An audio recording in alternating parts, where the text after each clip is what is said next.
God is making things happen for you. Even when you don't see it, even when you can't feel it, even if it's not evident, God is working on your prayers, Yeah, don't ever let the enemy tell you that God's left you. God will never leave you nor forsake you. Maybe you're going through something that the enemy has you tricked, thinking God's ignoring you, that he's gone deaf to your prayers, that he doesn't care, when it's rather the opposite. He hears all your prayers, he cares for you, and he loves you so much more than you could ever know. And whatever your struggle is, people say, well, why does God create struggling and suffering? God doesn't create it, the enemy does. And a lot of times we get ourselves into our own messes.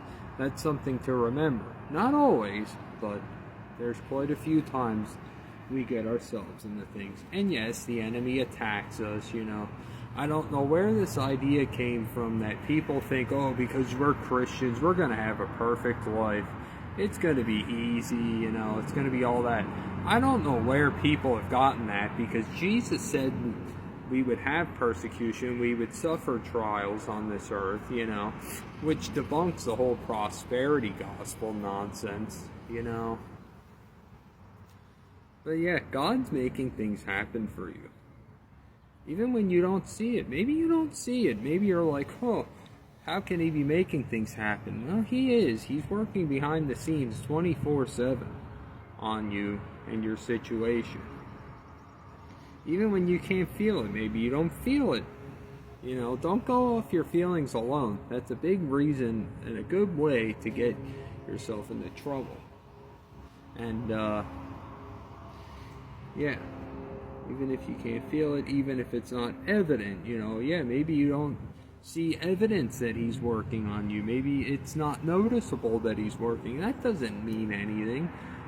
Just ignore those lies, that the enemy puts in your head of thinking you need to have evidence that God is working. No, you don't. Because I'm going to tell you something. When God uncovers it and you see his breakthrough, the breakthrough that he has planned for you and all the blessings, I'm going to tell you something. You're going to see that it was well worth the wait. That you did not suffer for nothing, that God had you the whole time. He was watching over you. It's just a moment. It will pass. I know it's easy to get discouraged with things, but just keep your faith in the Lord. That's the best thing you can do, and don't turn away from it. I love you guys. You have a blessed day.